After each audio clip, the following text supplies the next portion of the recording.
It's pretty fortunate that Nadia, The Secret of Blue Water got made. The story, originally conceived by Hayao Miyazaki sometime in the mid-70s, was patterned off the writings of Jules Verne. It was intended to be a sort of animated version of Around the World in 80 Days. This pitch was never produced, and the idea that would become Nadia sat on the shelf for years. Luckily, the Japanese Broadcasting Corporation, the NHK, eventually selected Studio Gainax to produce it. After a good deal of internal struggle at Gainax, it was Hideaki Anno who was selected to direct. Aired from 1990 to 1991 over 39 episodes, Nadia was well received and has gone on to enjoy a decent amount of enduring critical acclaim, as one might expect looking at its credits. Still, when people discuss and analyze the work of Hideaki Anno, Nadia is often ignored. That's understandable, given that it's preceded in his filmography by Gunbuster, and followed by Neon Genesis Evangelion, but I still feel that Nadia is an important and influential series in its own right, and deserves our attention. Nadia is a character-driven adventure that examines our relationship to nature as a people, and our connections to one another and ourselves as individuals. I'm going to assume that if you're watching this, you've seen Nadia, so I'll go ahead and save us all some time by avoiding a lengthy plot summary. The story is straightforward enough, and the characters are all remarkably well developed and believable. It's a charming show, not afraid of directly addressing difficult subject matter, and offsets some of its lingering melodrama with a lot of funny and self-aware humor. This is largely speculation, but I feel that the emphasis on nature in Nadia is a holdover from Miyazaki's original pitch. Just look at his 1986 film Castle in the Sky, a work that is both contemporary and comparable to Nadia. Mankind's pursuit of knowledge leads him into conflict with nature, and as he endeavors to change his environment to suit him, this conflict results in mankind's inevitable self-destruction. The awesome power of nature simply cannot be contained by the mere will of men. Whether it's the ancient people of Laputa, the floating city in Miyazaki's film, or the alien yet all too human Atlanteans in Nadia, the message is the same. If we mess with nature, we're playing with fire, and if we play with fire, we're going to get burned. This theme runs all throughout the show, and it isn't exactly subtle. In episode 7, for example, Gargoyle monologues on how his science and technology have given him dominion over nature, and borderline demiurgic power, exemplified with his pristine and beautiful garden made of artificial flowers. In episode 15, we are told that there are some things that humanity is better off not knowing. This is reinforced in episode 18, following the Nautilus's encounter with the giant, Nautilus, wherein one of the crewmen mentions that nature has many things beyond the knowledge of mankind. This is not to say that Nadia is only interested in showing the futility of our actions in the face of nature. Not at all. It is humanity's intelligence, after all, that has allowed us to thrive. However, we must recognize our limitations, as well as our vices, and build a society that works in harmony with nature rather than one that exploits it. As Jean mentions in episode 24, we can't live alone with nature. In order to stay human beings, we must make things so that we can live with it. Changing our environment to suit our every whim is the path to ruin, and creates people like Gargoyle. Changing our environment to suit our needs, however, is acceptable, even if it results in some minor cruelties like eating meat or skinning animals for clothing. As Marie, a literal child, jokes in this same episode, even the fish could understand that. To that end, I'd wager that Anno feels this message is common sense. He opts to depict the power of nature visually, introducing the creations of mankind as big and powerful things, and then showing their impotence or insignificance compared to natural forces. Even the Nautilus, as impossibly advanced as it is often more afraid of the ocean and its secrets than the submarines that belong to Gargoyle. Overall, this message is very well conveyed, but it isn't what kept me watching the show. Anno's greatest strength as a director and screenwriter, in my opinion, is his ability to create very human characters. He gives every member of the cast a chance to shine, even if their entire character arc plays out across 2 scenes with a handful of lines of dialogue. This is critical, as almost all of his animated works deal directly with the complexities of human relationships. Nadia is no exception, with many of its best episodes emphasizing topics like our attitudes towards life and death, the pursuit of personal meaning, when and why we kill, what taking responsibility for our actions really means, and our relationship to God. Episodes 15, 16, 21, and 22 all stand out to me as very strong examples of Anno playing to this strength. I think each of these episodes is excellent, but I'm going to focus on 15 and 16 in the interest of time. In episode 15, we see that the Nautilus has been severely damaged. Worse than ever. Some of the engineers are tasked with making emergency repairs.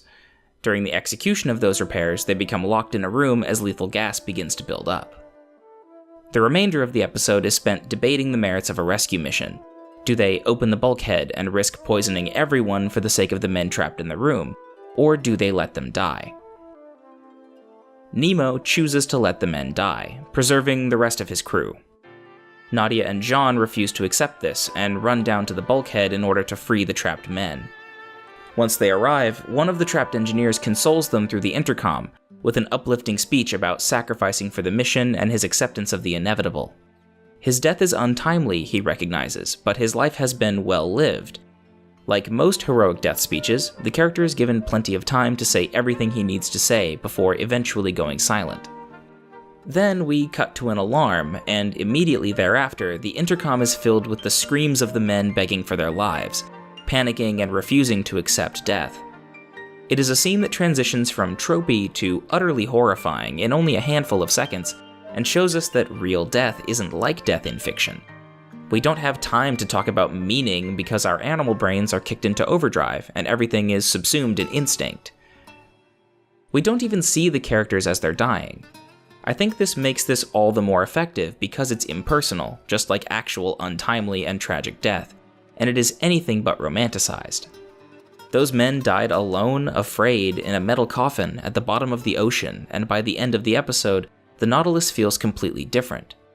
Jean and Nadia both are confronted with the stakes of their mission, and the battle with Neo Atlantis has shown that it will cost lives.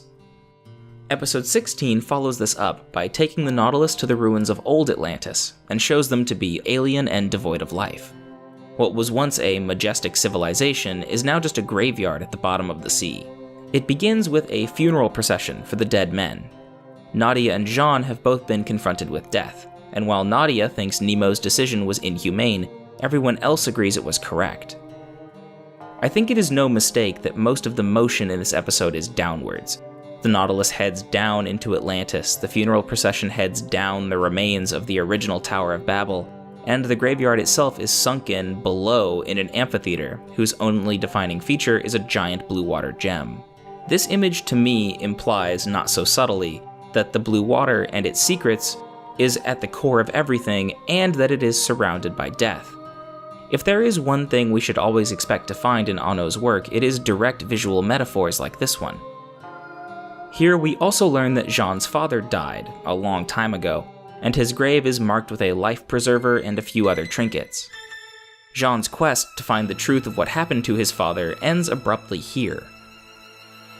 Lost and confused, Nadia asks Nemo why he bothers to live at all. Nemo responds, "Eventually I will die too, but before then, I have a mission to accomplish." The pursuit of meaning, and the expectation that the truth will imbue life with meaning, is foolishness, or so this episode says. Instead, the only real meaning that we have, the kind of meaning that lets us wake up in the morning, is whatever meaning we make for ourselves. For Nemo, this means to continue living for the sake of those who have died. For Jean, it's his desire to help Nadia. Recognizing this truth, and the growth that this recognition triggers within us, is important because without it, we can't define the meaning in our otherwise meaningless lives. The little saying that Jean learned from his uncle at the beginning of the show takes on a whole new meaning in this context. It isn't a generic statement about being a happy person. It's a call to action, a call for us to make our purpose because life won't do it for us. In other words, if we don't make life bright and happy, it won't be bright and happy. Jean and Nadia discuss this with each other, looking over an abyss before eventually returning to the crew. The characters struggle, and while they consider the abyss as an escape, they eventually step back and return to their new friends and surrogate family. Since this is largely a show about submarines and the ocean, let me try and use a more relevant comparison. Life, according to Anno, applies pressure to us, and the communities that we build, the connections we make with others, and the bonds that we form are what let us withstand that pressure. The Nautilus is literally a submarine that can withstand pressure from the ocean, but it is also a family and community that helps its members withstand the pressures of life. Now, I need to finally address the elephant in the room: Neon Genesis Evangelion. Evangelion was my first Hideaki Anno show. I watched it years ago, back when I was initially getting into anime. It's a show that is deeply important to me, for a variety of reasons. And while I appreciate what it did for the medium as a whole, I can't help but feel that my analysis and discussion of Nadia is colored by the feelings I have towards Evangelion. As such, I apologize in advance if it seems like I'm trying to ex post facto tie them together. I think the connection between the two works is direct and undeniable, but it is entirely possible that the link is more tenuous than I think it is. Understanding how Nadia leads us to Eva starts back in the 70s. Anno, by his own admission in interviews and elsewhere, was greatly influenced by creators like Hayao Miyazaki, Leiji Matsumoto, and Yoshiyuki Tomino. We've already mentioned Miyazaki earlier in this video, and I expect that most fans of anime, or fans of animation in general, are familiar with his work. Matsumoto brought us Space Battleship Yamato, Galaxy Express 999, and Space Pirate Captain Harlock. Tomino is best known for Mobile Suit Gundam and Space Runaway Ideon. To call all three of them massively influential would be an understatement. Fans of Yamato in particular will immediately recognize the influence of Matsumoto on Nadia. The Nautilus herself looks like she fell straight out of the Matsumoto-verse, and Captain Nemo embodies that idealistic yet reserved attitude that is so common in Matsumoto's work. Anno likes to poke fun at this throughout the series. My favorite little jab is in episode 13, when Marie finds Nemo inexplicably staring out over the rolling waves, as if that's just what he does in his free time. Even if we're just talking about look and feel, there are moments in Nadia that point directly to Evangelion. It honestly caught me off guard. So many of the shots, cuts, and cinematic techniques employed in Evangelion actually come from Nadia. Fans of the rebuild of Evangelion films are also likely to notice the musical overlap, as some of the more dramatic songs on the soundtrack were later reorchestrated and reused, sometimes in a very similar context. The focus on religious symbolism, and that whole religious iconography as an aesthetic thing that sets Eva apart also started here. I'm still not sure to what extent religion actually matters in the message of Nadia, so I'll table that topic for now. Like Eva, there are plenty of references to Judeo-Christian lore, the Tower of Babel, the names of the slave star satellites, etc., but there's a lot of pagan iconography too.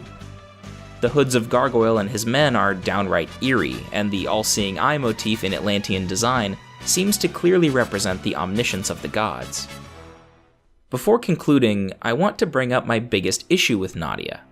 I feel it's a show that suffers from an identity crisis. At the start, it's a pulpy trek across Europe, running from villains and tracking down ancient secrets. Next, it's a character drama, confined entirely to the hull of the Nautilus.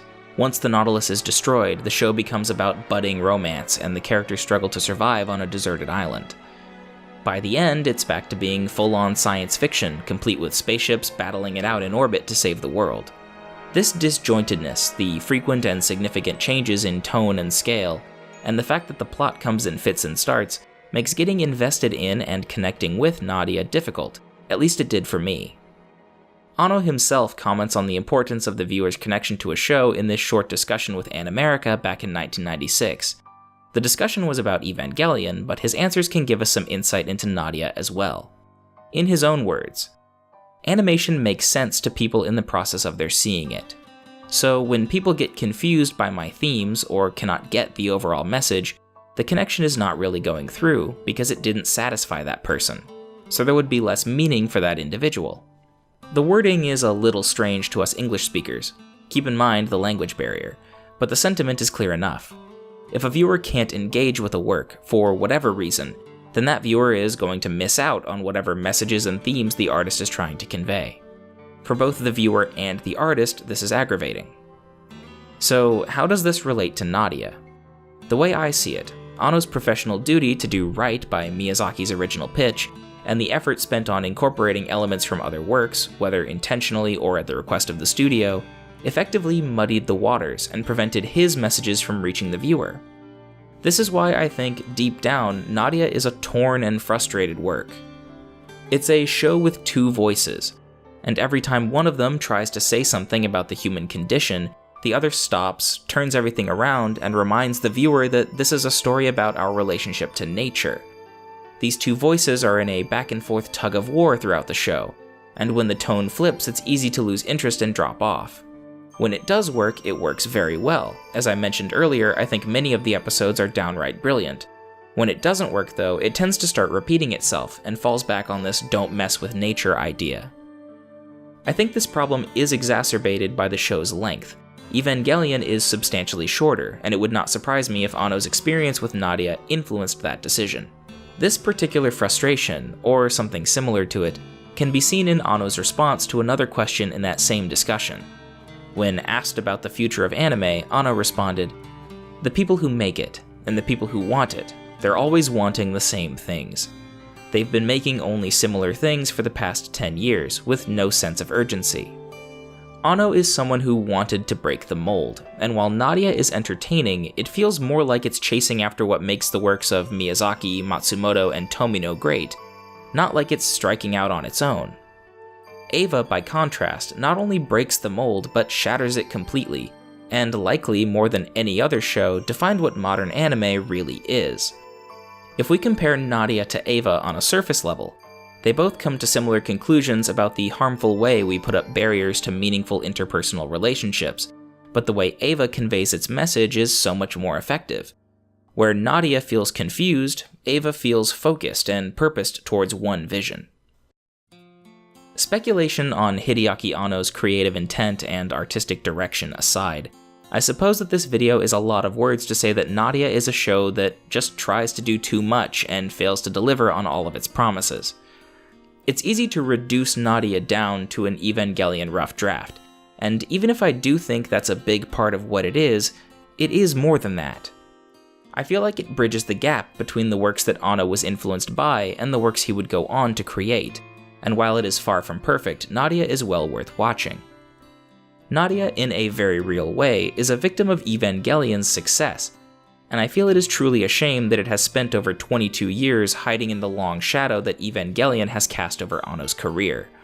We should take a moment and appreciate it, at the very least, as a piece of animation history. But these are just my thoughts. If you stuck with me this long, let me give you my sincere thanks for watching. If you agree with me, disagree with me, or just want to talk about how your day is going, feel free to leave a comment. If you enjoyed the video, please consider leaving a like, sharing the video with someone else, or subscribing. As always, I hope to see you next time. Take care.